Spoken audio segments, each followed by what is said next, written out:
elementales sobre fisiología. El tema central que hoy vamos a analizar es alteraciones o lesiones a nivel del espacio intersticial. Dentro del contenido programático figura como lesiones intersticiales.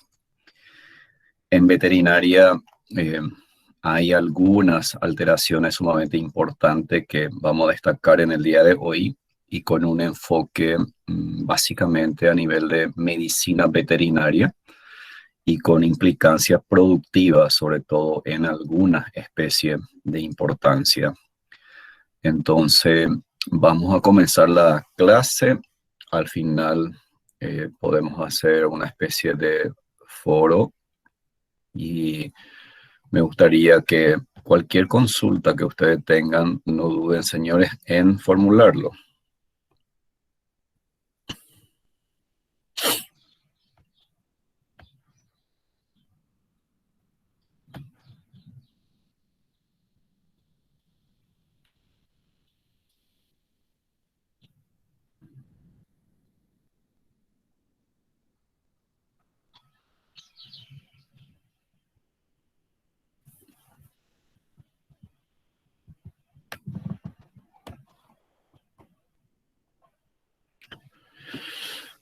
Muy bien, estimados estudiantes, el tema central a desarrollar está designada como lesiones de las sustancias intersticiales.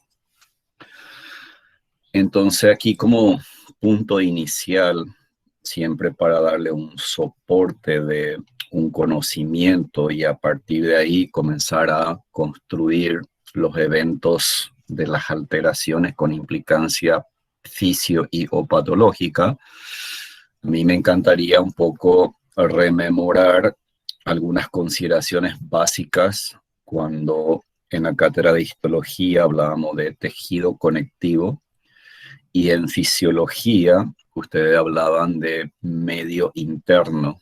Fíjese que la clase de hoy se va a centrar en esas alteraciones, a ese nivel. Básicamente, entonces, todo lo que vamos a charlar tiene que ver con cuáles son las alteraciones a nivel de medio interno más frecuente, cómo se produce y en qué especie tiene consideraciones de importancia. Y aquí tenemos que recordar cuando hablamos de la famosa sustancia fundamental amorfa, recuerden que es un componente básico del tejido conectivo y cuando lo analizábamos decíamos que esa sustancia fundamental amorfa es un medio acuoso, viscoso y lógicamente de viscosidad variable, salvo en el tejido óseo en donde se encuentra mineralizado.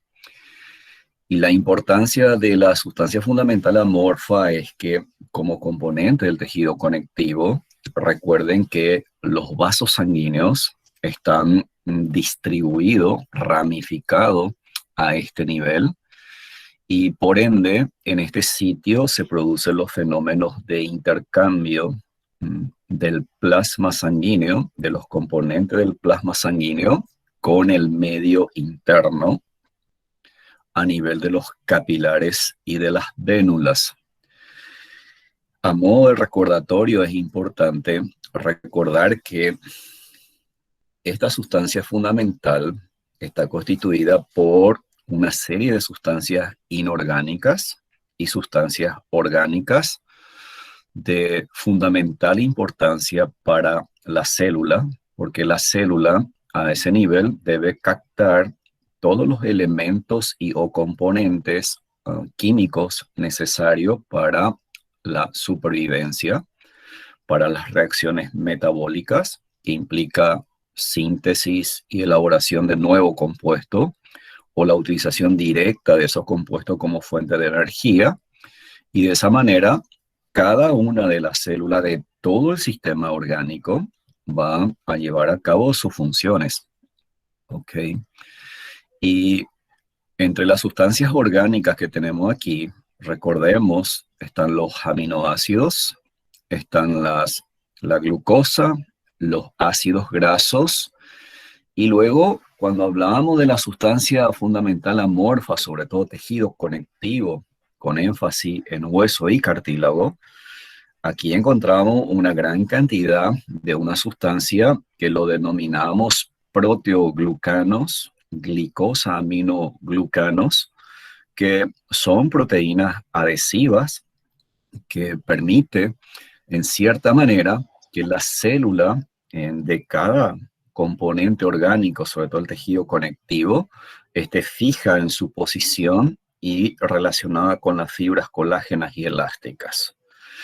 Además, varias de esas sustancias mencionadas tienen afinidad por el agua y eso determina que el tejido conectivo de cada tejido, o sea, de cada órgano, tenga una determinada fluidez y una determinada viscosidad y sirve como un medio importante para permitir el proceso de pasaje de sustancia de la luz de los vasos sanguíneos al espacio intersticial y del espacio intersticial dentro de la célula.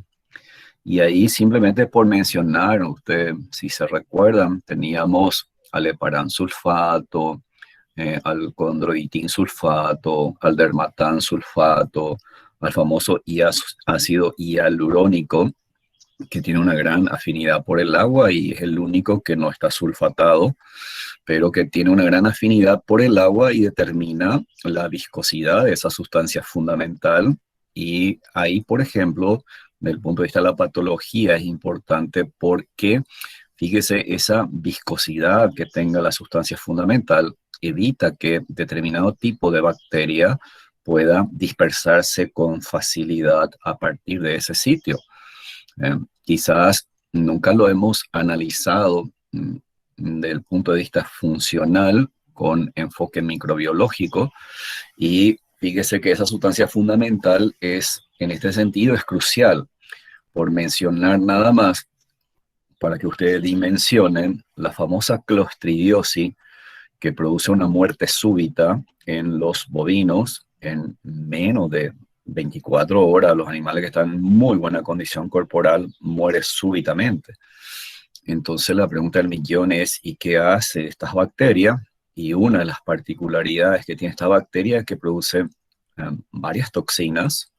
Esa toxina tiene letalidad muy variable de acuerdo al tipo, pero sobre todo tiene la capacidad de liberar hialuronidasa, y la hialuronidasa que lo que va a hacer es va a destruir al ácido hialurónico y eso va a permitir que estos microorganismos se difundan con una rapidez extrema, ¿sí? Por eso es increíble cómo uno de los eslabones del mecanismo patogénico de estas entidades bacterianas, cómo afecta a la sustancia fundamental amorfa. Ahora, aquí también es importante dimensionar lo siguiente. Fíjese que ese fenómeno de intercambio entre los diversos elementos y componentes químicos del plasma sanguíneo y de la sustancia fundamental. Recuerden que en fisiología, cuando se habla de mecanismos de transporte o de los factores que influyen sobre los fenómenos de intercambio, y una de ellas es simplemente el gradiente de concentración. Tal es así, entonces, que la sustancia, la gran mayoría, dependiendo de su hidrosolubilidad y o liposolubilidad, va a atravesar la pared de los vasos sanguíneos hacia el espacio intersticial y viceversa, del espacio intersticial hacia los vasos sanguíneos, simplemente por un gradiente de concentración. Pero también determinados elementos y componentes lo pueden hacer por transporte activo, lo puede hacer mediados por receptores. Y aquí simplemente quiero destacar el fenómeno del intercambio del agua, que en la próxima clase vamos a ir analizando, que yo también puedo tener unas retenciones de agua en el espacio intersticial, y eso lo vamos a clasificarlo como edema, que va a ser un motivo de análisis en la próxima clase. Y ahí hay varios factores que involucran, ¿sí? Y por último, recordar que forma parte de la sustancia fundamental amorfa o inmersa en ella el tercer componente, el tejido conectivo, que son las fibras. Las fibras que clasificamos en fibras colágenas, fibras elásticas y reticulares. ¿Qué importancia tienen estas fibras para hablar de patología a nivel de las alteraciones intersticiales? Y ahí un detalle importante. Las fibras colágenas, recuerden que son las fibras que determinan cierta resistencia y rigidez a determinados tejidos y órganos. Entonces, si yo lo enfoco desde el punto de vista de la patología, ¿qué pasaría si de repente no se sintetiza la fibra colágena o la fibra colágena tiene una disposición anómala o eventualmente esas fibras colágenas fueron lesionadas en ese sitio? ¿Será que va a haber un proceso de reparación o en qué manera va a influir sobre la funcionalidad de ese tejido y de ese órgano? Fíjese cómo yo lo analizo simplemente sabiendo que las fibras colágenas, dependiendo del tejido u órgano, lógicamente va a tener cantidades variables, pero va a determinar su grado de resistencia y de flexibilidad. Ahora, cuando hablo de fibras elásticas, de por sí sabemos que esas fibras son tortuosas, delgadas y determina que un tejido u órgano tenga elasticidad. Entonces, por ejemplo, en anatomía, los ligamentos elásticos, si imagínense si los ligamentos elásticos llegan a alterarse, ¿qué pasaría? Si en el estómago, en el pulmón, en la vejiga, ¿sí? Que tiene fibra elástica y sumamente importante en estos órganos porque estos órganos deben adaptarse, ¿verdad?, a los cambios de volúmenes y opresiones, ¿sí? Y si voy a las grandes arterias, por ejemplo, la aorta y la arteria pulmonar, fíjese la importancia que tiene la fibra elástica en la pared de estos vasos sanguíneos, porque cuando se produce la contracción cardíaca, la contracción sistólica, la sangre es expulsada hacia los grandes vasos sanguíneos a gran velocidad y a gran presión, y va y choca contra la pared de, de esos grandes vasos sanguíneos. Por lo tanto, la aorta y la arteria pulmonar debe adaptarse a esos cambios de, sobre todo de volúmenes y de presiones.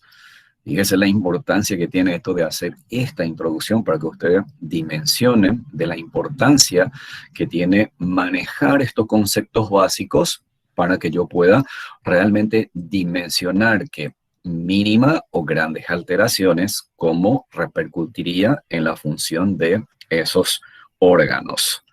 Y por último, simplemente recordar que en la sustancia fundamental amorfa también tenemos los desechos metabólicos que fueron generados por la célula durante el proceso del metabolismo, y esos desechos metabólicos son eliminados en primer término a la sustancia fundamental o al medio interno, y de allí a los vasos sanguíneos para que pueda ser transportado por la sangre y sean eliminados a nivel de los principales órganos como pulmón y riñón. Muy bien, ahora vamos a comenzar a analizar algunas patologías con implicancia en la alteración de ese medio interno. Y pongo en primer lugar por la importancia que tiene, sobre todo por la frecuencia y sobre todo con énfasis productivo en las granjas aviar o en la especie aviar, ¿sí? Y aquí hablamos de la famosa gota úrica o también denominado tofo articular. Tiene varias sinonimias, entre la que se menciona nefritis tóxica aguda, gota renal, cálculo renal, nefrosis que implica un proceso degenerativo con alteración funcional, y cómo se asocia frecuentemente a un desbalance nutricional. Entonces, aquí también recibe la denominación de gota nutricional.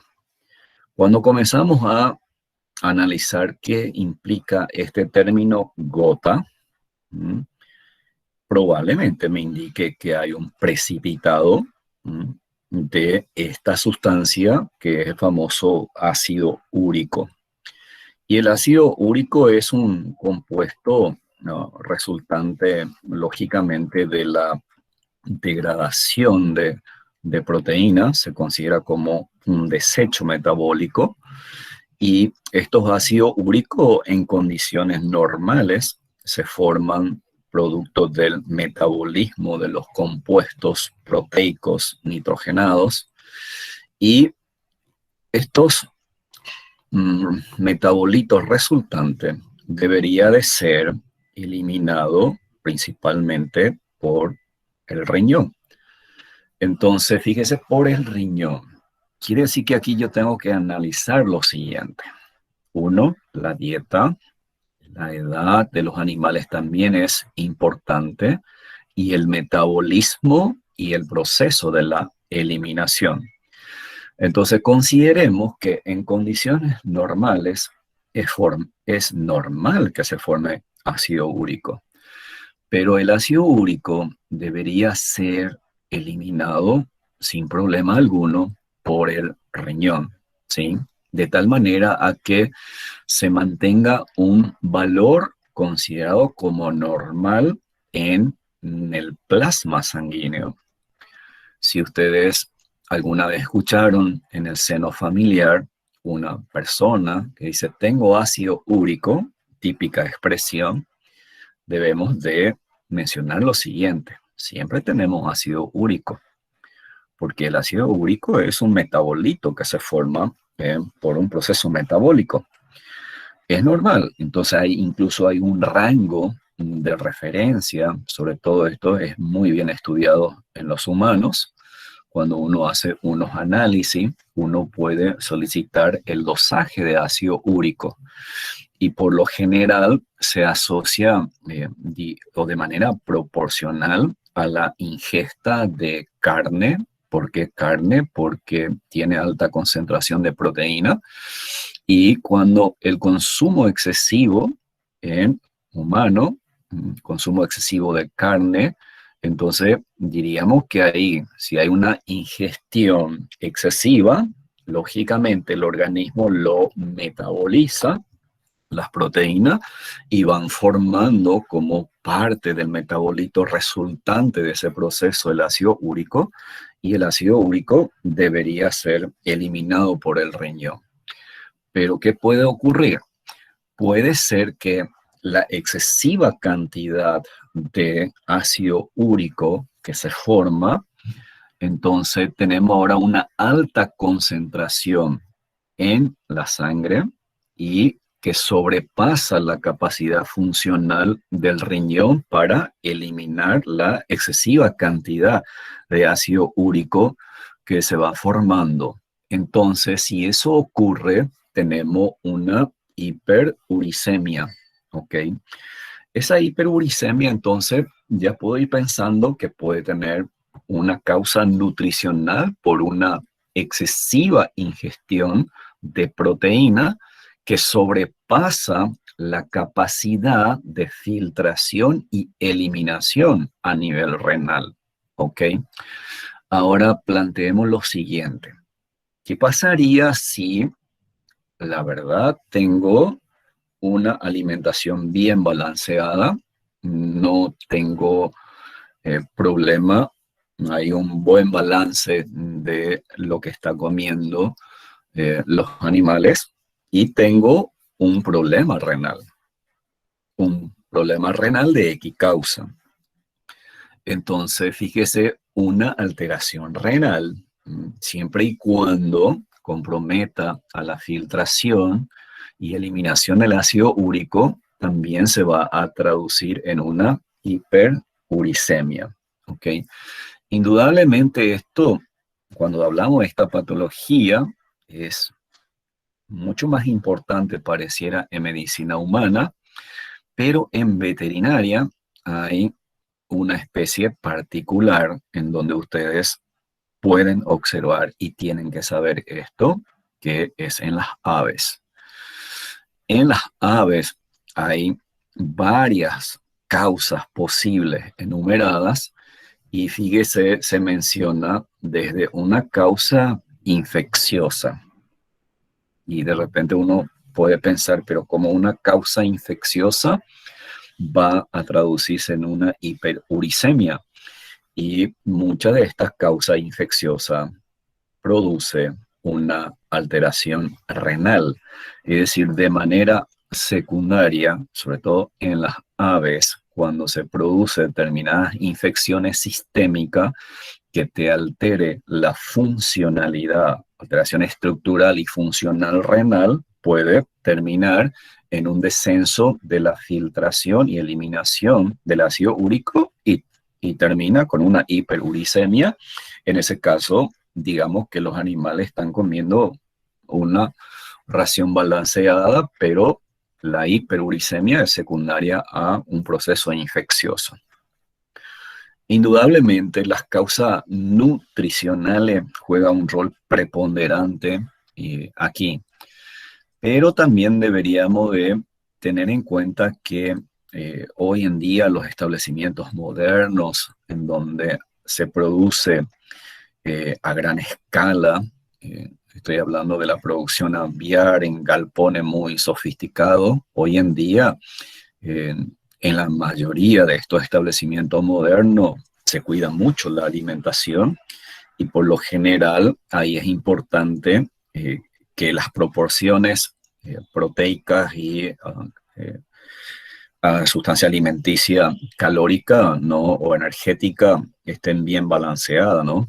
Ahora, en algunos casos puede ocurrir determinado tipo de accidente o a nivel de pequeños productores que no tienen un asesoramiento técnico, más que compran los balanceados, de repente lo que encuentra o lo que le alcance a ese pequeño productor, y ahí las cosas pueden ser importantes porque vamos a ver que sobre todo para esta patología en particular, los animalitos, las pollitas en plenas etapas de crecimiento son muy susceptibles a desarrollar un cuadro de hiperuricemia. Por eso que es muy importante el balance nutricional.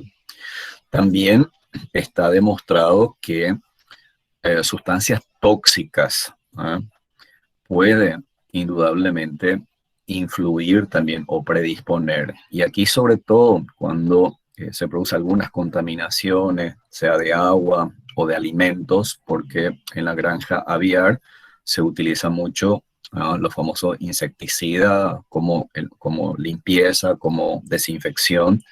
Entonces hay que tener cuidado en no contaminar fuente de agua, ¿no?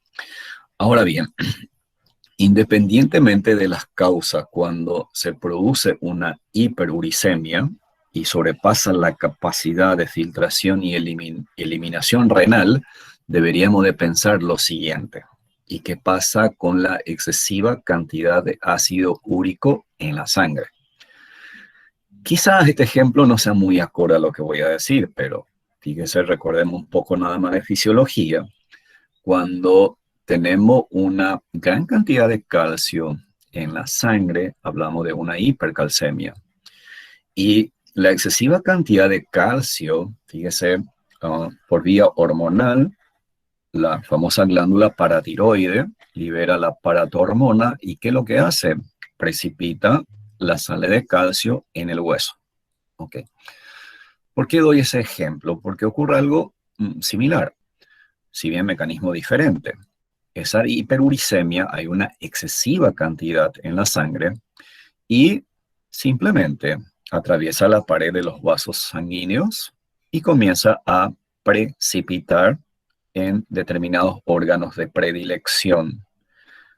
Fíjese, en el mismo riñón, porque es muy lógico pensar, si estoy recibiendo gran cantidad de ácido úrico a nivel de los glomérulos renales, y recuerdo histología, teníamos una arteriola aferente, luego tengo la barrera de filtración glomerular y luego sale la arteriola eferente y la arteriola deferente se distribuye en el estroma intersticial del riñón. Entonces, fíjese que así como llega gran cantidad, los glomérulos va a filtrar una gran cantidad y eso va a comenzar a precipitar incluso en la propia luz de los túbulos renales. Vaya, en la propia luz de los túbulos renales. Y aquello que pasaron hacia la arteriola eferente, hasta inclusive, dependiendo siempre de la concentración, puede existir un pequeño precipitado en el estroma intersticial. Y es muy común observar un precipitado de ácido úrico como finocristales en las membranas serosa, principalmente del hígado, eventualmente en peritoneo y sobre la pleura. Pero es común ver en el hígado y aquí a nivel del pericardio también podemos ver incluso dentro del pericardio como formando pequeños cristales que puede precipitar hasta sobre el epicardio y sacos aéreos a nivel pulmonar y sobre todo las articulaciones. Fíjese cómo en las aves, entonces, este precipitado lo tenemos frecuentemente en estos órganos. En humano es muy común escuchar que hay unos dolores articulares y si la persona come gran cantidad de carne, esos dolores articulares podemos pensar que probablemente a ese nivel hay finos precipitados de ácido úrico que irritan lógicamente las superficies articulares, ¿sí? Y generan dolor, ¿sí? En veterinaria es importante sobre todo en las aves, ¿sí? En otras especies no hay mucho estudio ni tampoco, digamos, hay un, te genera una patología que sea muy importante. En caninos, sobre todo, se describe mucho a la raza dálmata que tiene una predisposición porque tiene una deficiencia enzimática y es común en esta raza encontrar cristales que precipitan en los túbulos renales, en las pelvis renales y generalmente ahí hablamos de litiasis renal, ¿ok? Eventualmente puede existir también un precipitado a nivel articular, pero en canino, en esta raza en particular, predispone a la formación de cristales o cálculos. Siempre enfocando en la especie aviar, tenemos causas nutricionales y aquí es importante, sobre todo, fíjese otra vez, exceso de determinado tipo de minerales como calcio en la dieta favorece el precipitado de ácido úrico en los órganos mencionados y también está demostrado que el consumo excesivo de piedra caliza granulado, entonces predispone a esto. Por eso hoy en día esto se utiliza más como pequeños polvitos finamente para que los animales no coman en demasía. Y el fósforo, cuando hay una deficiencia de fósforo, también se asocia a esto porque aparentemente el fósforo cumple como un rol de balanceo con el calcio y de esa manera también protege al riñón. Hay un estudio que demuestra la correlación de bicarbonato de sodio, favoreciendo el precipitado y lógicamente sí hay privación de agua. En producción aviar, uno de los detalles que se cuida muchísimo es la ingesta de agua. Pareciera ser poco razonable hablar de privación de agua, pero aquí sobre todo lo que hay que ver es el manejo y sobre todo las instalaciones, tipo de bebedero, cantidad de animales por bebedero, porque pareciera ser que está todo automatizado, pero hay pequeños detalles que se tienen que considerar. Y una de las causas más comunes es la excesiva cantidad de proteína. Concentración de proteína mayor de 30% favorece la hiperuricemia y el precipitado de ácido úrico. Si ustedes se preguntan, pero ¿por qué en esta especie es tan importante esto? Porque, señores, hoy hagamos este simple razonamiento. Las aves de producción comercial, hoy en día, en 42 a 45 días, ya son aves terminadas con un peso corporal adecuado. Para llegar a terminar esos animales en ese lapso de tiempo, ¿qué significa? que estos animales están recibiendo comida con alta concentración de proteína, con alta concentración de energía, ¿sí? Y esto obliga a la célula de todo su organismo, sobre todo para el hígado, que tenga una buena conversión, un buen proceso metabólico. Entonces, por eso que en esta especie es tan importante esta patología, es una patología que muchas veces es meramente metabólica, ¿ok? Y aquí tenemos como causa infecciosa, bronquitis infecciosa y diversos agentes que colonizan el riñón y que te pueda producir una nefritis a ese nivel. Las alteraciones, vuelvo a reiterar, las alteraciones estructurales y funcionales a nivel renal puede repercutir en la filtración y eliminación de ácido úrico, generando de esta manera un precipitado por la hiperuricemia. También está demostrado causas tóxicas desde antibiótico, la utilización excesiva de sulfa. Hoy en día está bastante controlado el tema o la recomendación de no exagerar con los antibióticos. Incluso hay determinadas normas actuales que los productores están poniendo en juego, pero la utilización de sulfa y derivados de aminoglicósidos se relaciona con frecuencia de la formación de hiperuricemia y precipitado. Ya mencionamos excesiva concentración de calcio, deficiencia de fósforo, excesiva concentración de sodio y vitamina D3, entonces puede favorecer este fenómeno. Y un detalle no menor, alimentos contaminados. Sobre todo aquí es importante la presencia de micotoxina y fitotoxina. En producción aviar, indudablemente, señores, ustedes de repente escucharán mortandades muy importantes que se pueda producir en una granja y muchas veces no son infecciosas o son metabólicas, y dentro de esto la contaminación de alimentos cuando la humedad de los alimentos no están dentro de los parámetros estándares puede favorecer la proliferación de hongos y esos hongos pueden llegar a producir diversos tipos de alteraciones a nivel hepatorrenal, sobre todo. Entonces ahí hablamos de la famosa micotoxicosis, que también de manera indirecta por compromiso renal, sobre todo, va a generar esta posibilidad de una hiperuricemia. Muy bien, para esta clase yo quiero mencionarle al colega amigo, al doctor Rodrigo Acuña, a quien vía llamada telefónica le comenté que quería dar una clase sobre gota úrica y si tendría algunas imágenes macroscópicas, y él nos cedió gentilmente. El doctor Rodrigo Acuña se dedica a la parte de patología y producción aviar, tiene mucha experiencia.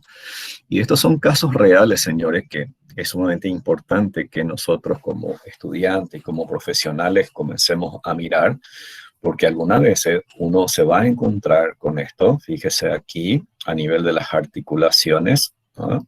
En las aves, como de repente si comparamos aquí la macro, ¿sí? Aquí aparentemente, digamos, no hay una alteración muy significativa como aquí. Y entonces de repente pensamos, ¿y esto qué puede ser? Si no, nunca he visto, no tengo experiencia, no tuve la posibilidad de ver una alteración macroscópica, difícilmente pueda pensar en la posibilidad que esto se trate, por ejemplo, de gota úrica o de famoso tofo articular. Entonces aquí, ¿qué es lo que está ocurriendo? Que hay un precipitado de ácido úrico y a nivel sobre todo de las superficies articulares. ¿Y qué va a generar eso? El animal va a comenzar a tener dolor. Esto se va a traducir en claudicación. Ahora pensemos lo siguiente, ¿por qué tiene dolor? Porque como forman cristales y están sobre las superficies articulares, ¿sí? A partir de allí va a generar un proceso inflamatorio. Ya próximamente vamos a hablar mucho de inflamación. Fíjese que al corte a este nivel ya se puede ver, por ejemplo, aumento de líquido, aquí hay edema, hay hemorragia, hay una hiperemia y hay pequeñas hemorragias petequiales. Esto es hiperemia, los vasos sanguíneos arteriales rojizos brillantes. Fíjese que por el color yo puedo decir que esto es un capilar sanguíneo arterial, ¿sí? Rojo brillante, hay una hiperemia y hay un edema, que es la acumulación de líquido en este sitio. Entonces, fíjese cómo ese precipitado de ácido úrico a nivel articular complica el panorama porque genera una reacción inflamatoria. Ahora, estos procesos inflamatorios pueden ser agudos. Cuando son agudos, por lo general pasa un poco todavía desapercibido.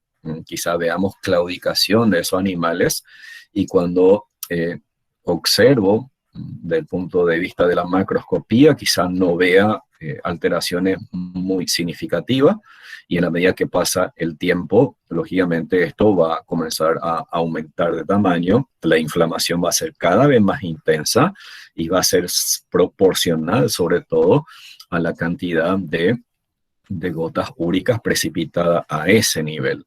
Miren también aquí en esta imagen, ¿sí? A nivel prácticamente, diríamos, de esta articulación, cómo está aumentado de tamaño. Aquí justamente en esta imagen se puede apreciar, si comparamos, fíjese aquí, prácticamente digamos, los dos miembros no tiene alteraciones significativas macroscópicas a diferencia de la imagen anterior, pero el problema está un poquito más arriba, en donde sí hay un aumento de tamaño considerable. Y fíjese aquí cuando se comienza a eliminar las plumas, como se puede apreciar que ahí hay un evento inflamatorio, ¿sí? Simplemente asociado a precipitados de gotas úricas, ¿no? Entonces, sí, otros casos que el colega comparte con nosotros a través de la imagen, como deforma prácticamente aquí las articulaciones, y esto va a repercutir sobre todo, fíjese, en el aplomo, en el andar de estos animales, y consideren lo siguiente ahora, si aquí hay dolor, el animal no camina, este animal será que va a alimentarse con normalidad, probablemente no. Entonces la conversión alimenticia va a disminuir y eso va a implicar tremenda pérdida porque estoy hablando sobre todo de especies sometidas a un sistema de explotación súper intensiva, ¿no? Fíjese la importancia que tienen estos comentarios desde el punto de vista práctico.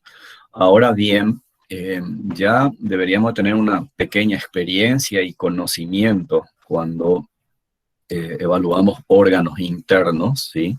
Y a veces es un poco complicado, pero aquí simplemente se ve como pequeños precipitados blanquecinos sobre la serosa, porque recuerden que habíamos dicho que uh, por lo general se produce un precipitado sobre la serosa, ya sea peritoneo, a nivel sobre el riñón, dentro de los túbulos renales, que los dientes no lo vamos a ver, que son por histopatología únicamente, y sobre todo en la serosa, ¿no? En las serosas abdominales, que aparece así como fino precipitado de ácido úrico y sobre todo a nivel renal puede haber unas alteraciones como tumefacción, como están agrandados y por sobre todo a nivel de la serosa se puede ver con cierta facilidad, se ve como puntillado fino, blanquecino, que a veces si no conocemos, si no tenemos experiencia, puede pasar totalmente desapercibido, ¿sí? Sobre el hígado también es bastante fácil de ver. Fíjese cómo se ve como estos puntillados sobre la serosa hepática. Sí, por eso que decíamos nosotros siempre en anatomía, a veces lo más complicado es saber lo normal, ¿verdad? Pero me debería de llamar estos finos puntillados que veo sobre la cápsula hepática, la famosa cápsula de Gleason, ¿sí? Entonces simplemente son precipitados de ácido úrico como cristales, ¿sí? En animales exóticos, fíjese, este es un detalle que también puede ser alarmante.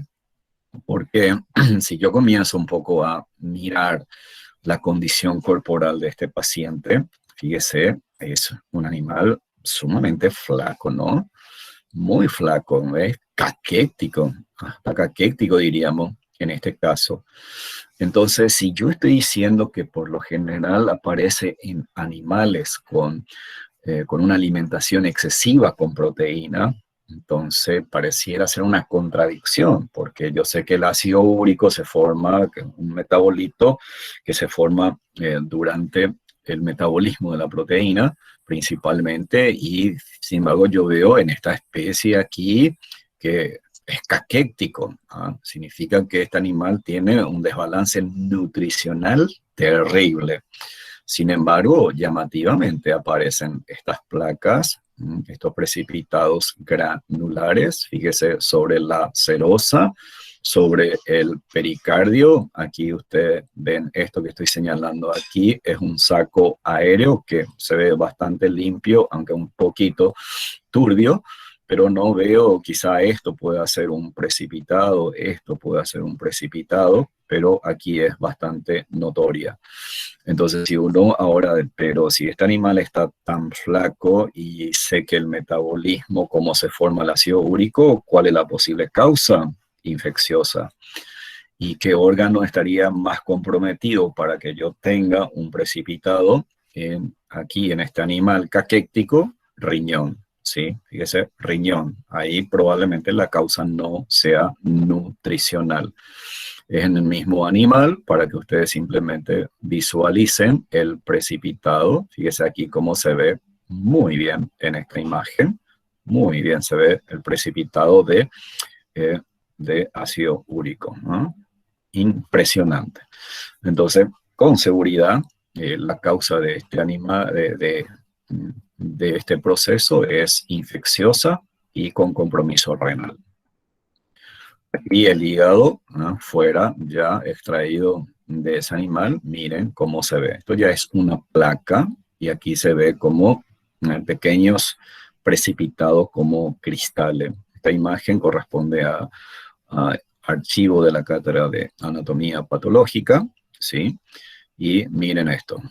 Ojalá ustedes dimensionen esto porque indudablemente cuando hacemos necropsia en las aves solemos encontrar cosas que si nunca tuvimos la oportunidad y más todavía en ustedes en este momento por la situación que vivimos, estamos obligados a por lo menos insistir mucho con la macroscopía de tal manera que pueda ser, brindarle a ustedes ciertos conocimientos. Miren la cápsula cómo está súper engrosada, ¿no? Y miren las manchas que se ve aquí, entonces al descapsularse cómo se ve, entonces los precipitados de gotas úricas. Eso es en cuanto, señores, a entonces impregnación de ácido úrico, ¿ok? Y ahora quiero hablar brevemente, no voy a entrar en mucho detalle porque en medicina veterinaria hablar de aterosclerosis quizá no tengamos casuística. Tenemos tantos años haciendo anatomía patológica y hablar de aterosclerosis en animales es poco común, pero necesitamos por lo menos manejar estos términos, ¿sí?, médicos, porque en algún momento lo vamos a escuchar y tenemos que tener una idea de qué significa. Atero me está indicando una localización anatómica, que es la parte de arteria, ¿sí? Y esclerosis, este término me indica que hay un aumento de tejido conectivo. Hay un aumento de tejido conectivo. A veces utilizamos el término de arterioesclerosis. ¿Será que es sinónimo de ateroesclerosis? Y sí, no, pero más bien no desde el punto de vista del mecanismo patogénico. Porque este término, cuando utilizamos ateroma, implica que en la pared del vaso sanguíneo hay un precipitado de grasa y que forma una especie de una placa y denominamos ahí una placa ateromatosa. Entonces, es un precipitado de grasa.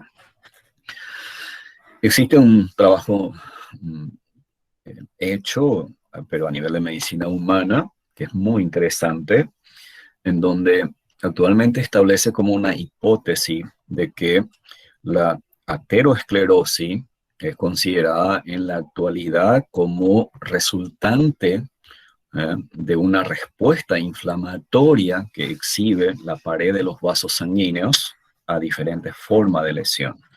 Una respuesta inflamatoria, o sea, es decir, que es una secuela de determinado proceso inflamatorio a nivel de la pared de los vasos sanguíneos.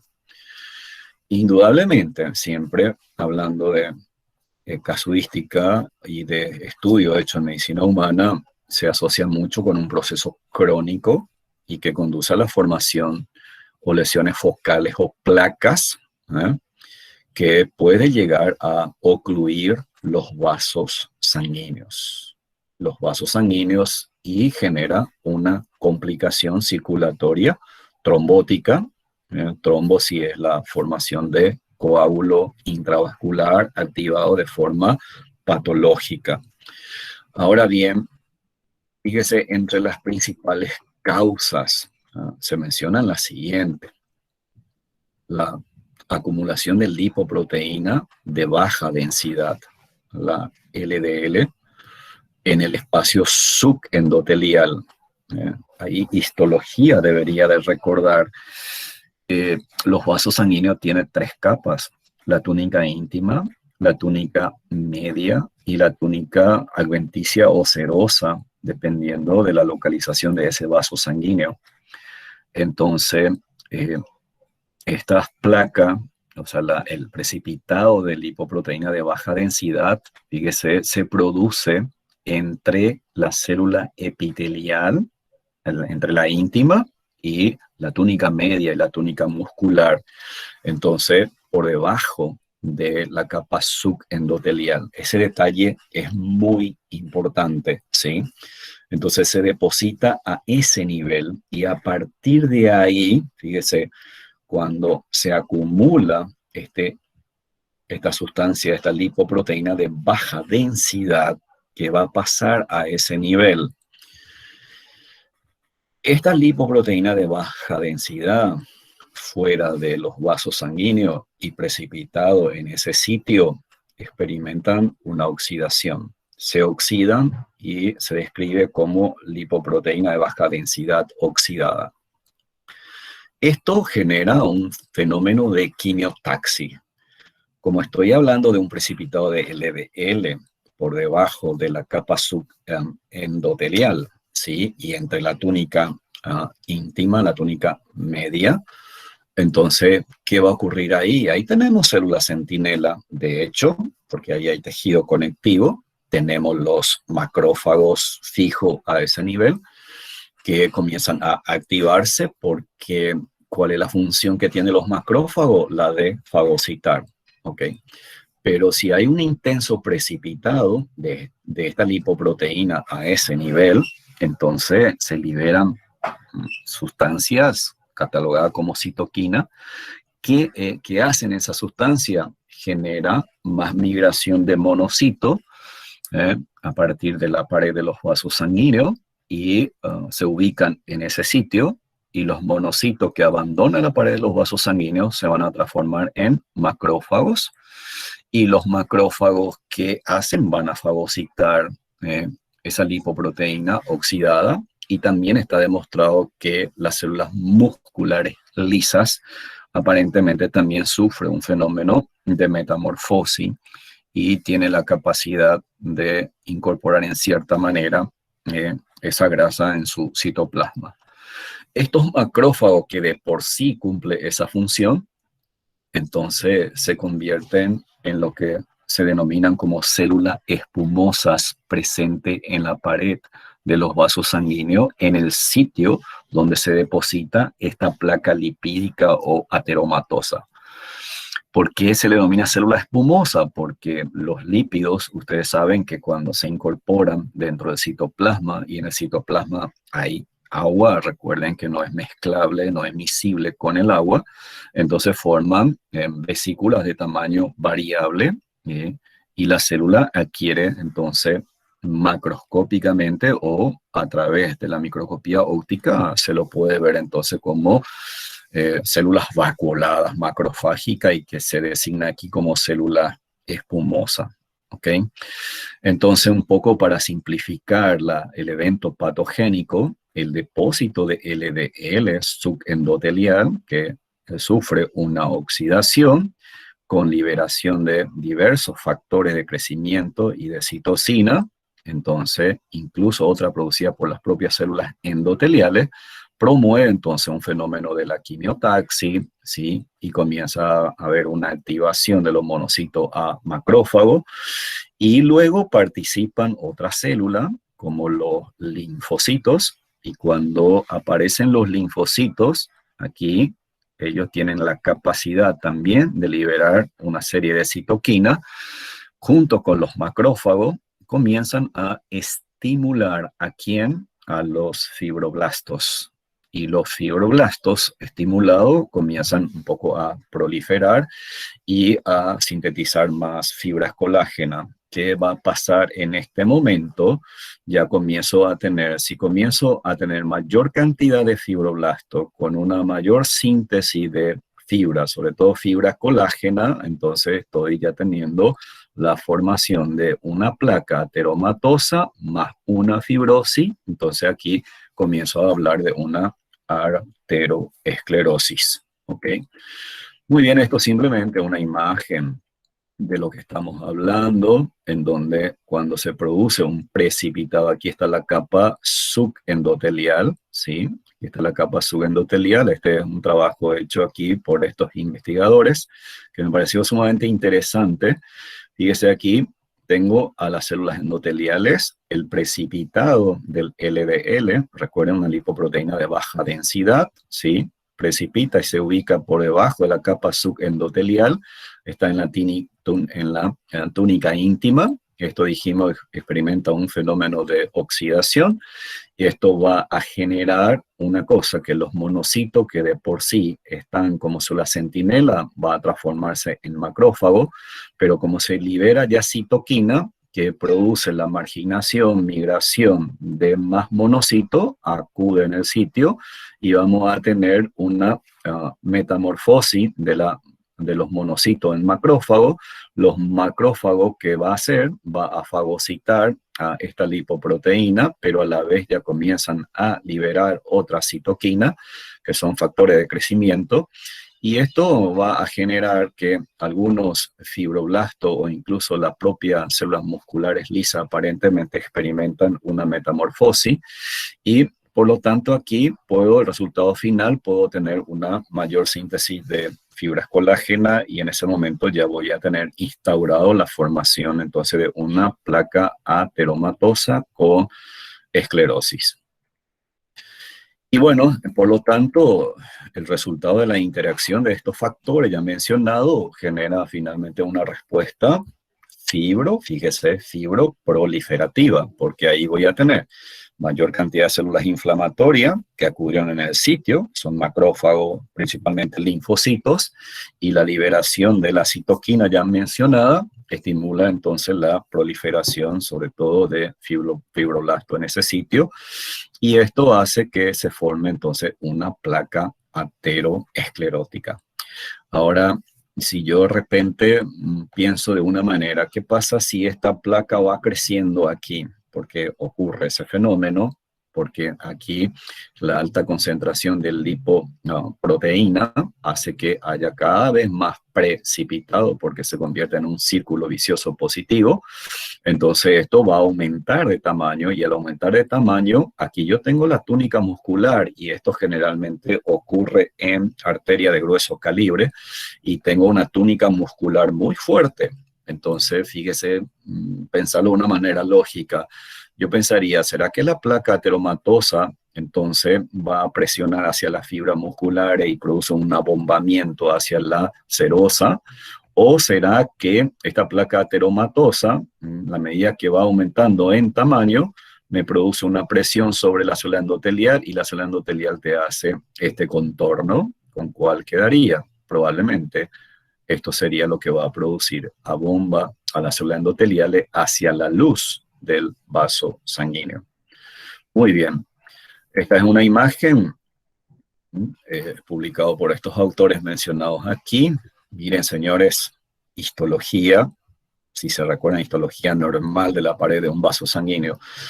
Y más allá de la medicina veterinaria, fíjese, un poco de salud, de educación integral para todos. Fíjese, esto es una arteria y es una arteria coronaria, señores. Aquí en el país es muy común los infartos, los accidentes cardiovasculares y se asocia mucho con un aumento de cantidad de lípidos circulante, llámese colesterol, llámese triglicérido. Quien le habla particularmente, soy una persona que tengo esta patología, ya consulté con varios especialistas y ahora estoy manejándome con un plano nutricional. Me estoy convirtiendo casi en un vegetariano porque siempre tengo los triglicéridos y los colesteroles altos. Entonces yo pienso que en el futuro, ¿ya?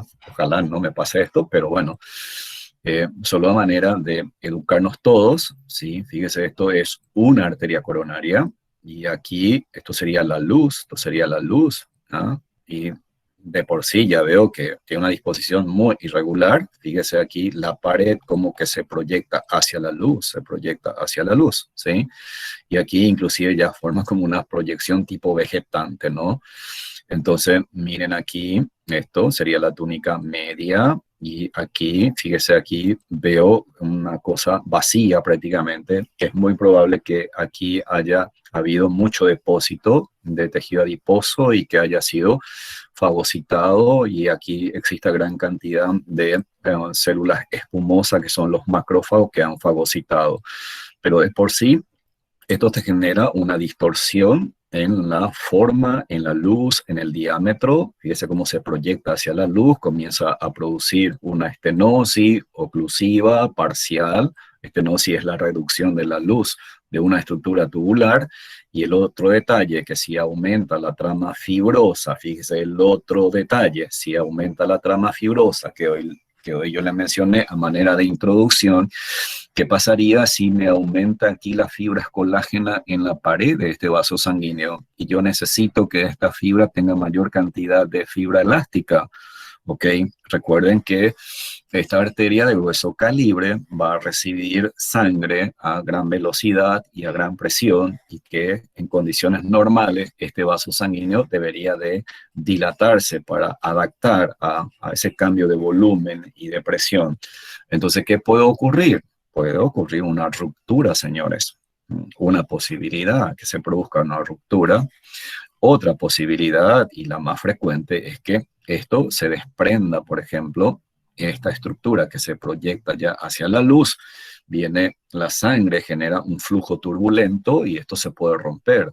Si se fragmenta esto, va a ser vehiculizado. Que me decía en histología, cuando estudiábamos arteria o en anatomía, nos decían que las arterias, en la medida que se ramifica, disminuye la luz. Y al disminuir la luz, disminuye el diámetro y este fragmento puede ocluir la luz de un vaso sanguíneo y ahí hablamos de una trombosis. Por ejemplo, los famosos infartos masivos que se suele escuchar es por una oclusión, digamos, probablemente a nivel del origen de la arteria coronaria o en el tronco principal de la arteria coronaria. A veces escuchamos el término tuvo un preinfarto. ¿Qué es lo que significa el preinfarto? En realidad tuvo un infarto. Y me recuerdo de la clase de necrosis. El infarto es una isquemia, o sea, una necrosis de un órgano con irrigación terminal, como lo es el corazón.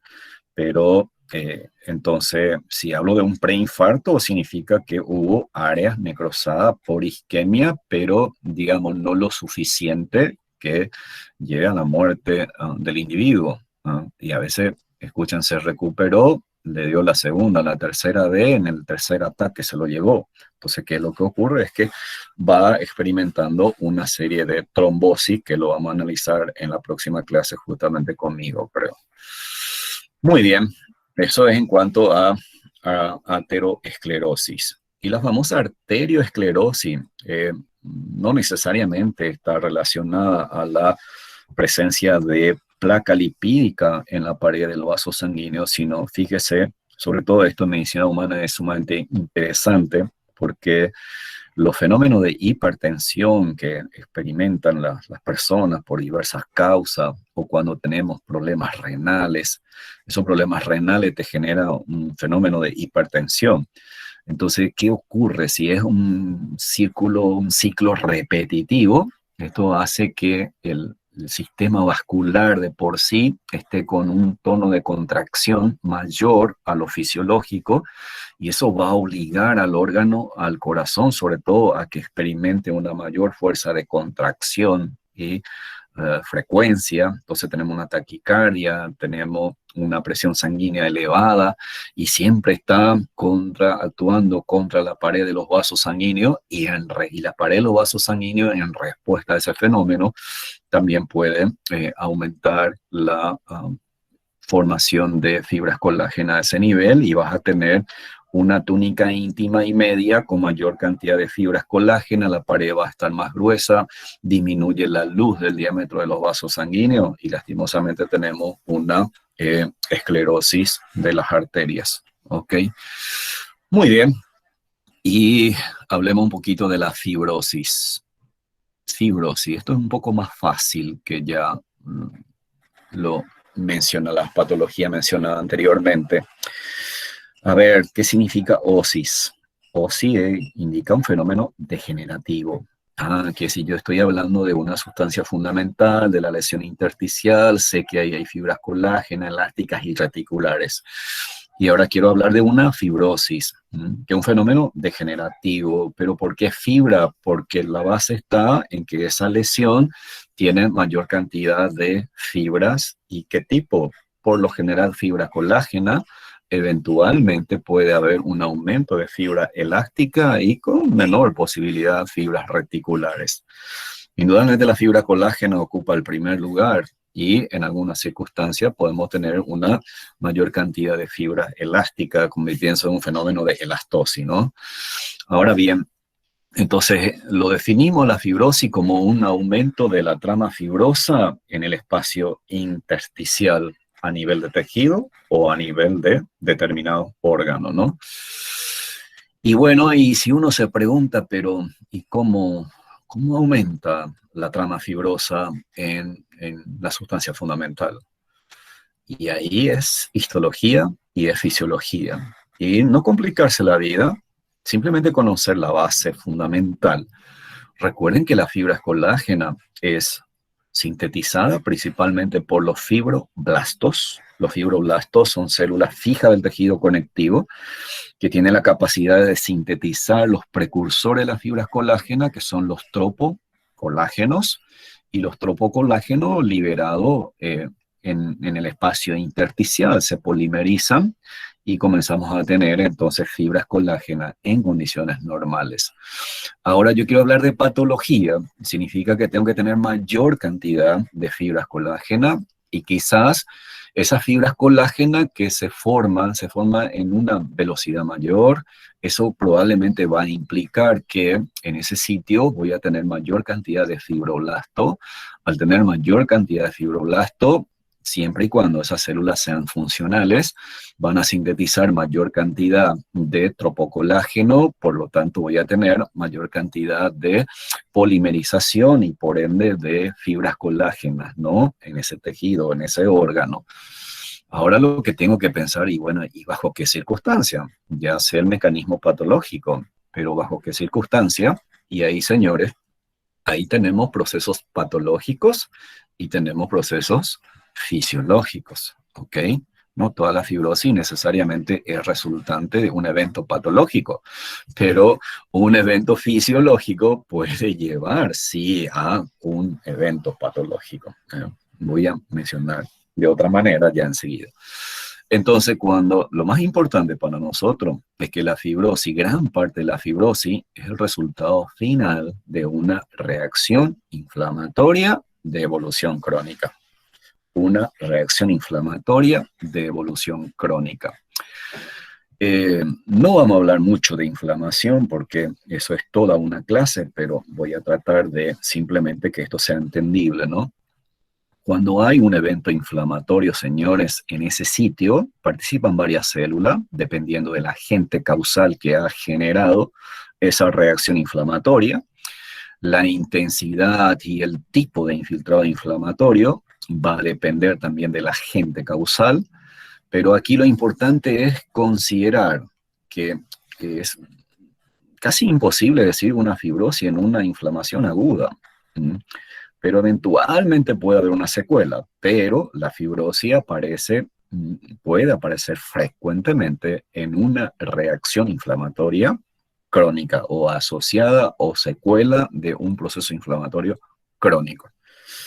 Fíjese que esa inflamación crónica, entonces, ¿cómo yo lo conecto con los fibroblastos que yo necesito que proliferen y necesito que produzcan mayor cantidad de tropocolágeno?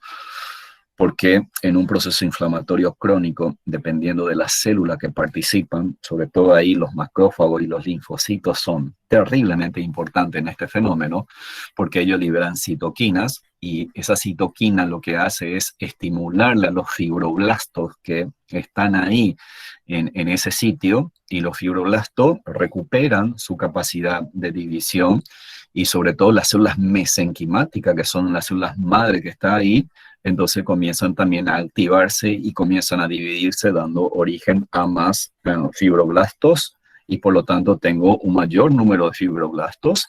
Estos fibroblastos, siempre y cuando que sean funcionales, van a sintetizar tropocolágeno y comenzamos a tener, por lo tanto, mayor cantidad de fibras colágenas. A ver, ¿dónde encuentro con frecuencia una fibrosis y qué importancia tiene? Señores, partamos de la base que la fibrosis lo puedo encontrar en cualquier sitio orgánico donde haya acontecido un evento inflamatorio crónico, en cualquier sitio orgánico, ¿ok? Pero hay algunas localizaciones que es sumamente importante: pulmón, fibrosis pulmonar. Hoy estamos con la psicosis colectiva del COVID, ¿ah? ¿Sí? Y produce una neumonía, y esa neumonía es aguda, ¿no? Pero hoy se está escuchando que de repente puede haber secuelas, porque ¿qué implica eso?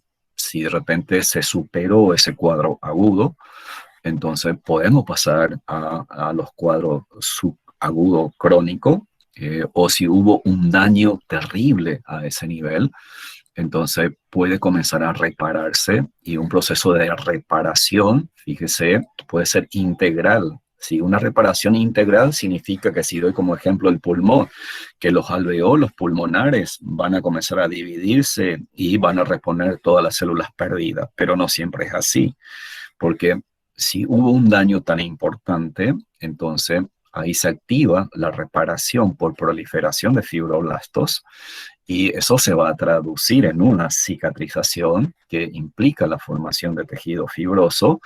Entonces, y háganse una idea, si hubo una destrucción muy difusa, de un lóbulo o de una parte de ese parénquima pulmonar, y no se produce una reparación íntegra, entonces, ¿qué ocurriría? Proliferaría entonces fibroblasto, y tendremos mayor cantidad de fibras colágenas. Resultado final, una fibrosis pulmonar, señores, que en este caso mencionamos como ejemplo infeccioso, pero también una fibrosis puede ser de origen circulatorio, sobre todo cuando tenemos un problema cardíaco, que va a ser motivo de análisis en algún momento del desarrollo del contenido programático. Hay una congestión pasiva crónica. Fíjese lo que voy a decir: una congestión pasiva crónica, por ejemplo, a nivel del pulmón. Entonces, si hay una congestión pasiva, significa que la sangre es de tipo venosa, que se encuentra retenida o enlentecida su circulación dentro del pulmón. Por lo tanto, la célula que está a ese nivel no va a tener la sustancia nutritiva que debería de tener, y esa célula puede comenzar a experimentar atrofia, y cuando hay una atrofia deja un espacio, y ese espacio va a ser rellenado de vuelta por tejido conectivo. Entonces tenemos una fibrosis pulmonar como secuela de un trastorno circulatorio. Estimados jóvenes, hay que cuidar el hígado. El hígado es un órgano tremendamente noble, es increíble el hígado. Les recuerdo histología, las células hepáticas son células diferenciadas que se encuentran en estadio G0, pero que cuando hay un daño y hay una estimulación apropiada de los hepatocitos pueden volver a dividirse. Diversas sustancias tóxicas, infecciosas, que llegue a dañar al hígado, de un carácter subagudo crónico, lógicamente, si de repente hay, por ejemplo, una atrofia del hígado, entonces las células hepáticas disminuyen de tamaño y otra vez esos espacios que dejan va a ser rellenado por tejido conectivo, por ende voy a tener mayor cantidad de fibras colágenas y se tiene instaurada una fibrosis hepática. Si alguna vez ustedes escucharon diagnóstico médico ecográfico, cuando se hace una ecografía, el ecografista puede decir, el hígado está disminuido de tamaño, la cápsula es irregular, engrosada. Fíjese, hígado disminuido de tamaño. Al disminuir de tamaño, la cápsula, ¿qué es lo que hace? Simplemente se adapta a la superficie del parénquima pulmonar. Entonces, eso, el que hace imagen lo interpreta bien y dice, ha disminuido de tamaño, la cápsula está engrosada, los bordes me parece irregular, y después te dice, tiene una densidad mayor, tiene una ecodensidad mayor. ¿Qué quiere decir? Que hay una alteración en el color. Él lo está viendo un poco más blanquecino que lo normal. ¿Y eso por qué? Porque hay tejido más denso en este momento y eso se traduce imagenológicamente. Y fíjese que un ecografista ya con experiencia te dice, aquí hay una fibrosis hepática. ¿No? Increíble. Pero fíjese, si se instaura una fibrosis hepática, los hepatocitos que se encuentran en estadio G0, ¿qué va a hacer? ¿Ah? Se vuelve a activar, entra en el ciclo, perfecto. Entonces, fíjese, el hígado lucha hasta el último momento y a veces nosotros no le ayudamos de mantener su funcionamiento y esa célula hepática que estaba tranquilo comienzan a dividirse, entran en el ciclo de vuelta y forman más hepatocitos, pero ahí ocurre algo muy interesante, que ya tengo gran cantidad de tejido conectivo, que de por sí son resistentes, entonces esos hepatocitos que quieren ponerse así en fila como cordones, ya no lo puede. ¿Por qué? Porque está rodeado por tejido conectivo que lo aprisiona y a partir de ahí la disposición de los hepatocitos son irregulares, se disponen como nódulos y ahí hablamos de una hiperplasia nodular o de una cirrosis hepática. Cuando se habla de cirrosis hepática hay dos cosas fundamentales. Hay aumento de tejido conectivo y hay formaciones de nódulos hepáticos. Ese es un estadio muy avanzado que de por sí ya el hígado está descompensado. Muy bien, sobre todo en los alcohólicos, ustedes escucharán esto, ¿verdad? Doy ese ejemplo de manera un poco de llamar la atención nada más, pero es muy común escuchar fibrosis hepática y cirrosis hepática en personas que han consumido mucho tiempo alcohol de una manera crónica. Fibrosis renal, entonces me está indicando un aumento de la trama fibrosis en el riñón. ¡Wow! Que esto es sumamente importante, señores, para la gente que va a hacer medicina. Hoy el país necesita, señores, de nefrólogos. Necesitamos veterinarios nefrólogos. Si a alguien le despierta esto, la curiosidad, el riñón es un órgano fantástico, estructuralmente y funcionalmente sumamente complejo. Soy un apasionado por leer riñón, todo lo que hace, y cuando se produce una pequeña falla, cómo tiene una implicancia sistémica. Le voy a dar, para no aburrirle a ustedes, solamente un ejemplo hoy. Fíjese, una de las patologías más comunes en la actualidad en el perro es la leishmania. La leishmania actúa de varias formas. Uno, induciendo una policlonación del linfocito B con aumento de inmunoglobulina. La inmunoglobulina en sangre, si vos sumás toda tu proteína sérica, vas a tener proteínas totales elevadas. Alta concentración de proteína en la sangre, fíjese cómo pienso en fisiología, cuando pasa a nivel renal están los glomérulos renales. En condiciones normales, los glomérulos renales no dejan pasar proteína por su peso molecular, pero como esto es una patología crónica y siempre tengo proteínas totales altas, entonces con el tiempo que va a ocurrir, esas proteínas se depositan en la membrana basal, en la barrera de filtración y me va a comenzar a crear problemas. Y luego voy a tener una insuficiencia renal crónica, o puede ser aguda también, pero generalmente es crónica en esta patología, salvo excepciones. Y también la leishmania no se contenta con lo que hace y dice, bueno, yo quiero al riñón, amo al riñón, y coloniza el riñón y se ubica en el espacio intersticial. Cuando se ubica en el espacio intersticial es una sustancia extraña al organismo. Y cuando está libre en el espacio intersticial, ¿quién viene? Los macrófagos. Y los macrófagos dicen, ¿usted qué hace aquí? Entonces los macrófagos lo va a fagocitar, lo va a querer destruir. Lastimosamente no lo consigue. Entonces los parásitos se multiplican entre los macrófagos tranquilo, hasta el momento dado en que rompe los macrófagos y se vuelve a liberar, y más macrófago va a comenzar a acudir en el sitio, voy a tener mayor cantidad, y los macrófagos dicen, yo no puedo solo, entonces liberan citoquina y aparecen los linfocitos, y uno de los linfocitos que aparecen son los linfocitos B, que se convierten en plasmocitos y las cosas van complicándose. Y luego, como ninguna de las células consiguen eliminarlo, entonces activan a los fibroblastos y los fibroblastos comienzan a proliferar, aumenta tu fibra colágena, se ubica en el espacio intersticial, y si se ubica en el espacio intersticial comienza a comprimir los túbulos, comienza a comprimir a los glomérulos, va ocupando un espacio y, señores, tenemos una fibrosis renal con implicancia funcional. ¿Por qué ese animal pierde tanto peso?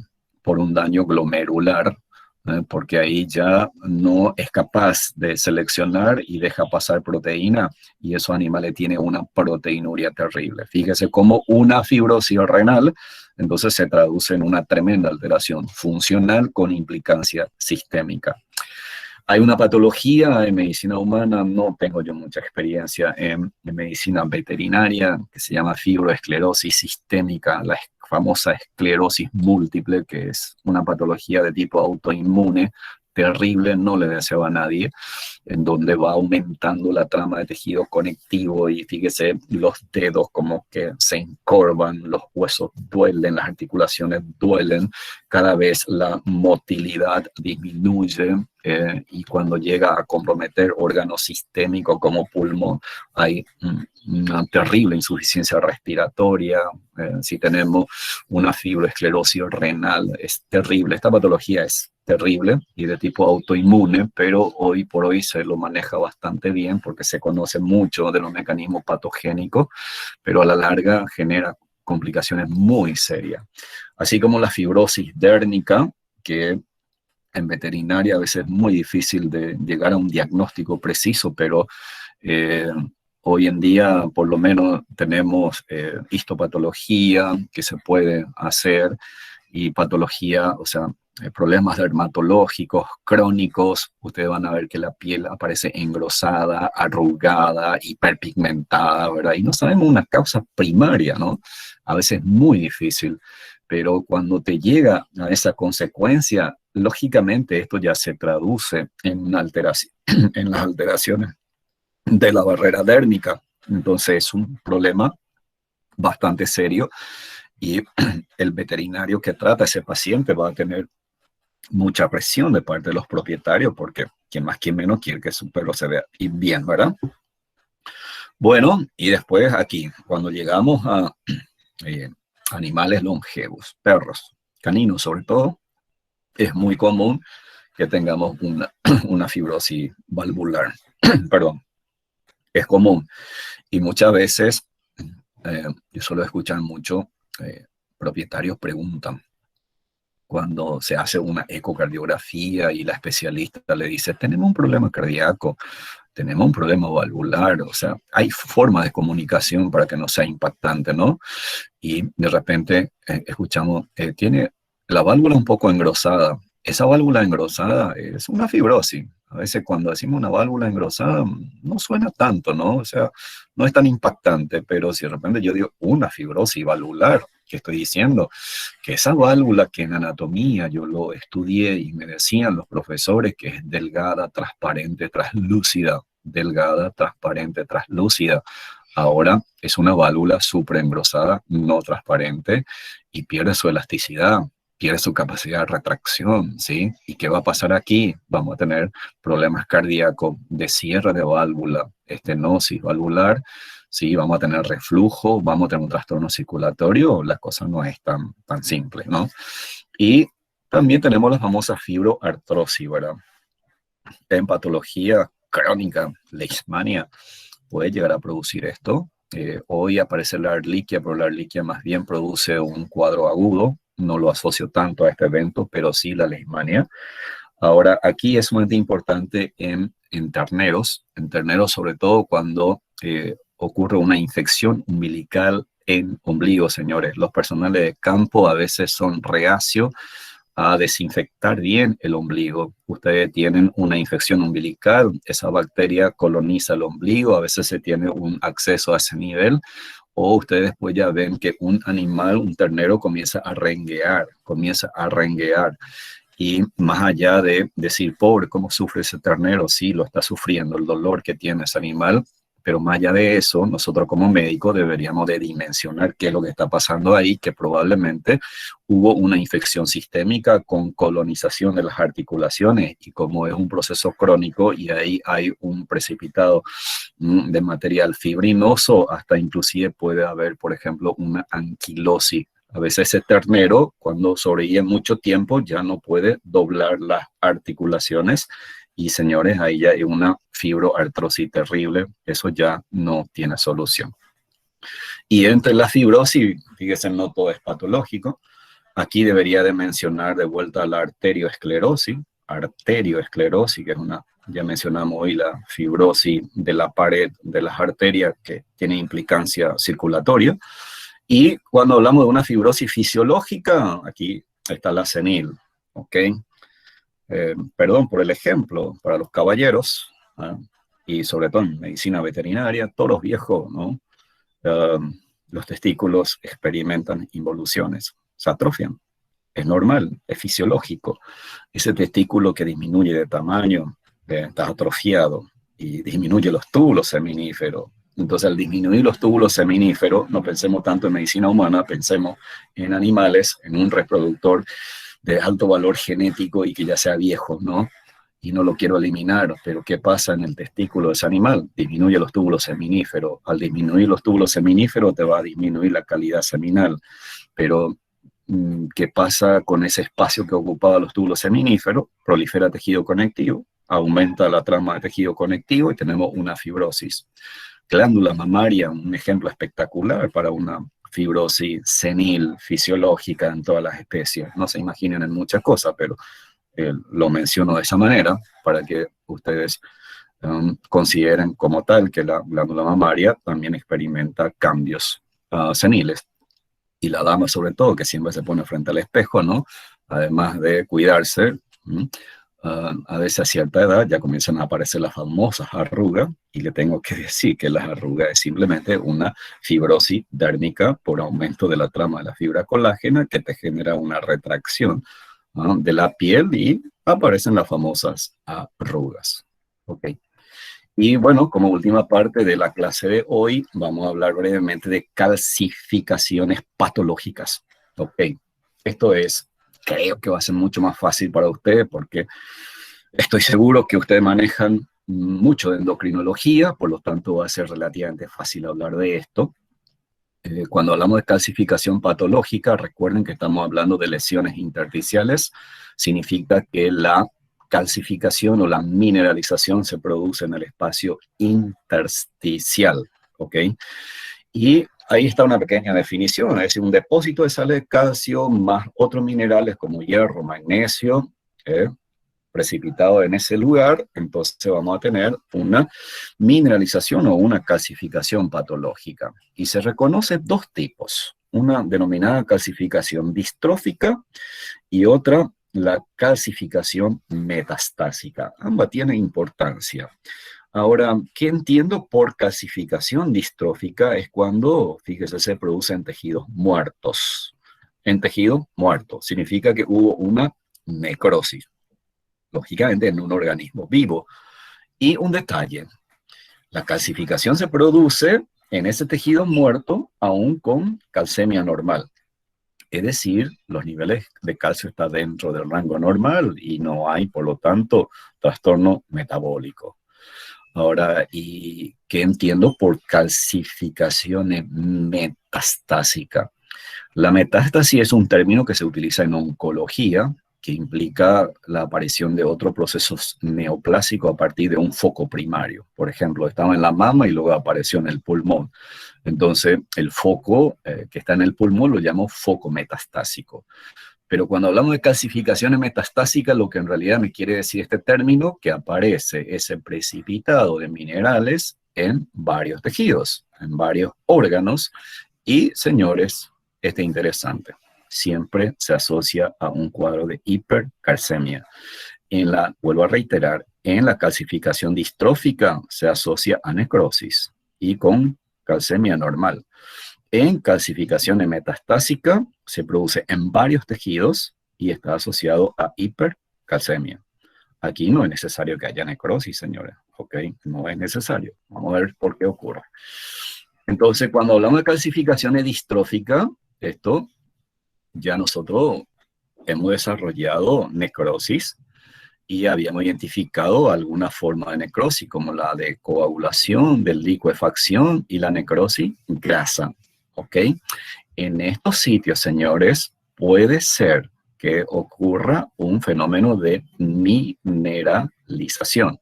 ¿Ok? Y sobre todo dentro de la necrosis coagulativa, recuerden que hay una variante que se llama necrosis gaseosa, ¿sí? Que por lo general, dependiendo de la evolución, puede mineralizarse. Y es muy común ver en la necrosis grasa que se descompongan en químicamente en sus dos componentes, en glicerol y ácido graso, y experimenta un fenómeno de saponificación por unión con sodio, con calcio, con potasio, formando jabones, y de esa manera ocurre el fenómeno de mineralización del tejido graso necrosado, ¿sí? Y aquí mucho tiene que ver los cambios de pH en ese sitio donde hubo una necrosis para favorecer el precipitado de sales minerales, en especial sales de calcio.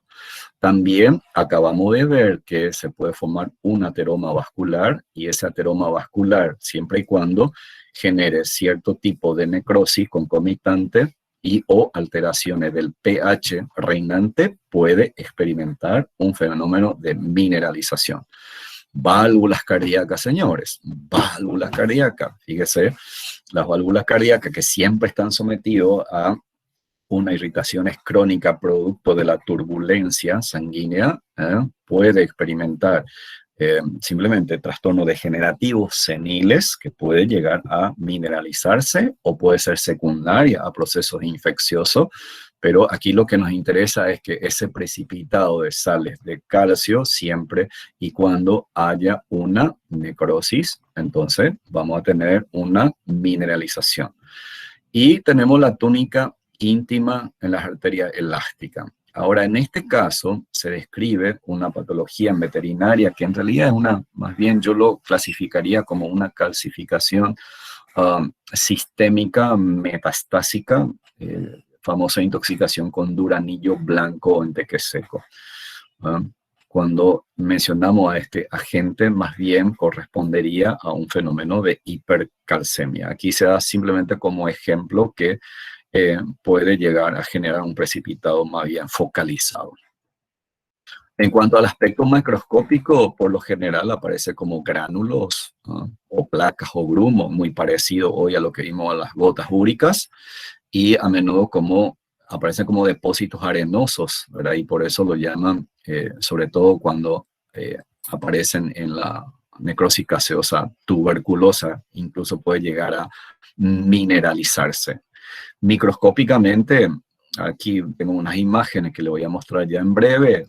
Son precipitados granulares de intensidad variable en cuanto a coloración. Puede tener una forma laminada, en ese caso lo llaman samoma, y porque es muy parecido al grano de arena, pero forma un laminado muy característico. En cuanto a la patogenia, ya mencionamos aquí este precipitado de sales de calcio. Sobre todo se asocia mucho a determinadas alteraciones a nivel de la membrana celular y a nivel de la mitocondria, que todo eso conduce a la formación de minerales de fosfato de calcio cristalino, muy similar a la famosa hidroxiapatita, y eso se produce por combinación de sales de calcio, fíjese, con fosfolípidos.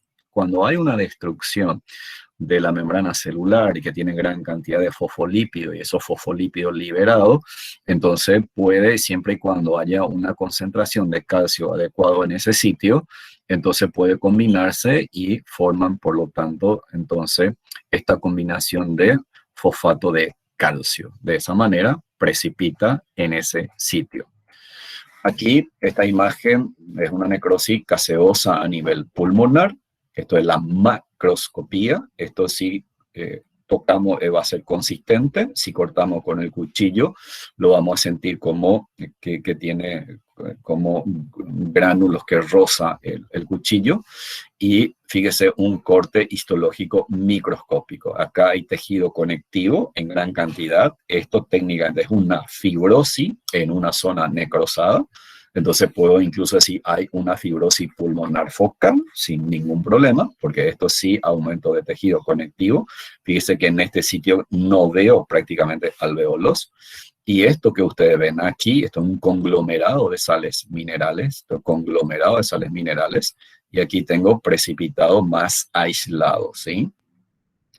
Aquí hay el aumento con una placa, esta placa quesera, son saponificación de ¿qué? De la grasa. Aquí hay una necrosis grasa, probablemente que en este caso se trate de una pancreatitis que generó una necrosis, entonces genera esa necrosis, genera un precipitado y fíjese en un corte microscópico cómo se ve. Este sería el tejido adiposo normal.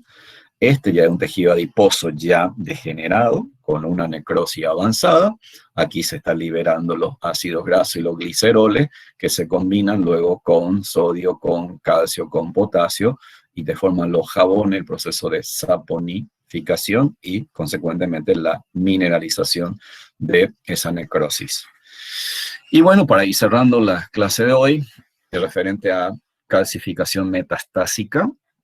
La calcificación metastásica dijimos que se puede producir en diferentes tejidos y órganos y siempre está asociado a una hipercalcemia, señores. Una hipercalcemia. ¿Causa? ¿Cuáles son las posibles causas? Aumento de la secreción de paratohormona, fisiología. ¿Ok?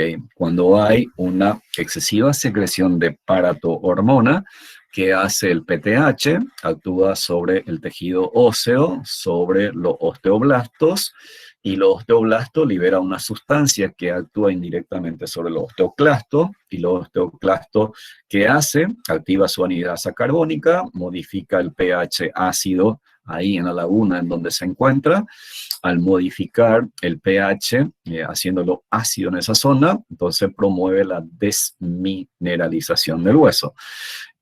Esos minerales liberados, entonces pasa a la vía sanguínea y por lo tanto tener movilizado calcio de hueso con la intención de normalizar la calcemia, y si eso es persistente van a tener una hipercalcemia, ¿ok? Una hipercalcemia. Y eso se da en procesos neoplásicos malignos, muy raro en los animales, hasta ahora nunca en mi vida he visto, pero tenemos que mencionar que existe esa posibilidad.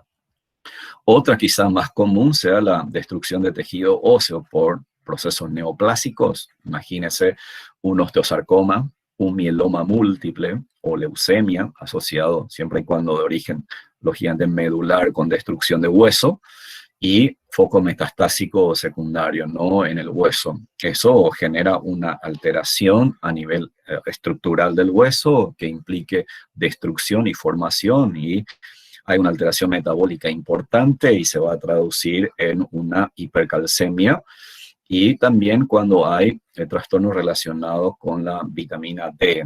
Aquí en el país, en América, creo que es muy poco probable, pero en otros países donde, digamos, el clima, la estación del año muy frío, los animales siempre están estabulados y que se le incorporan vitamina D o se le administra una cantidad excesiva puede generar una hipercalcemia, ¿no? Entonces, y por último, para mí, una de las más importantes y la más común, señores, en la práctica de la medicina veterinaria, sobre todo en la especie canina, seguida por la especie felina, es insuficiencia renal, señores. Insuficiencia renal. ¿Cómo una insuficiencia renal termina en una hipercalcemia? Señores, retención de fosfato. Cuando retiene fosfato, fisiología, relación calcio-fósforo, decimos normal 2:1. Cuando ustedes tienen una retención de fosfato a nivel renal, van a tener una hiperfosfatemia. Entonces, la relación calcio-fósforo se altera, se invierte. Entonces, ¿qué ocurre? La paratormona observa eso a través de los receptores, lógicamente, y entonces, ¿qué es lo que va a hacer la paratiroide? Va a liberar gran cantidad de paratormona. ¿Con qué objeto? Que el calcio supere al fosfato y entra en un círculo vicioso positivo. Por eso que cuando los animales viejos, por ejemplo, con un problema renal, entonces comienzan a experimentar movilización de hueso. Si ustedes hacen una placa radiográfica, por ejemplo, en un paciente con una insuficiencia renal crónica que ya produzca una hipercalcemia secundaria, ustedes al realizar una placa radiográfica observen bien las costillas, sobre todo a nivel de los cartílagos costocondrales, porque pueden experimentar una desmineralización bastante importante y eso se ve en la práctica. Fíjese cómo un problema renal te genera también un disturbio en cuanto a la concentración de determinado tipo de minerales. Ahora, aquí viene lo más importante. Cuando yo tengo una hipercalcemia, ¿ok? Puede ser que mi paciente desarrolle un cuadro de una coagulación intravascular diseminada. ¿Y por qué? Porque hay enzima calcio dependiente, importante para el fenómeno de la coagulación. Pero también lo corriente, lo común es que el calcio comience a precipitarse en determinados tejidos y en determinados órganos. Por ejemplo, entonces aquí en la pared de la mucosa gástrica, en los riñones es muy común encontrar precipitado de sales de calcio, incluso a nivel de la luz tubular, a nivel medular, en los pulmones y en las grandes arterias elásticas. Es muy común encontrar en estos órganos precipitado de sales de calcio. Aquí una imagen del corazón con las válvulas. Esto aquí es delgada, lisa, transparente, pero aquí ya veo engrosado, aquí está engrosado, aquí hay una hiperemia con engrosamiento, ¿no? Fíjese el mayor aumento, como se ve aquí. Esto es ya una fibrosis de la válvula con formación nodular, una esclerosis valvular. Pulmón, wow, pulmón. El pulmón, anatomía normal, color rosa salmón.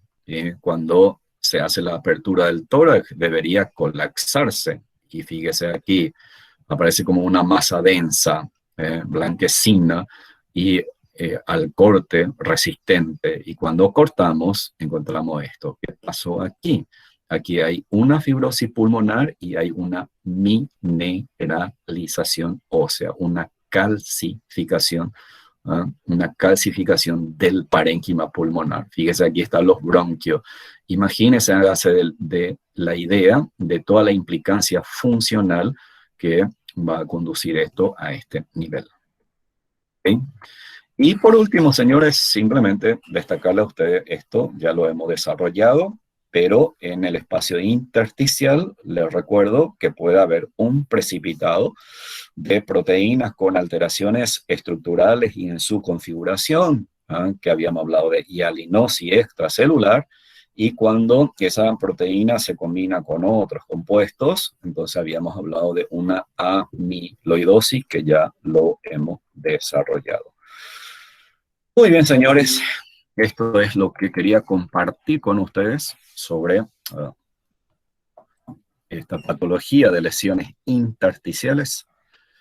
Espero que haya sido interesante, entendible por sobre todas las cosas y que lo podamos dimensionar, sobre todo en pequeños animales, medicina desde el punto de vista clínico. Y fíjese, no hablamos mucho en grandes animales porque ahí prácticamente pasan desapercibido gran parte, a excepción de algunas patologías, como consecuencia, sobre todo la fibrosis, pero digamos que no pone en riesgo extremo la vida de los animales, como así ocurre en pequeños animales, y desde el punto de vista productivo en la especie aviar, ¿ok? Entonces, estoy atento a las posibles preguntas si lo hubiera.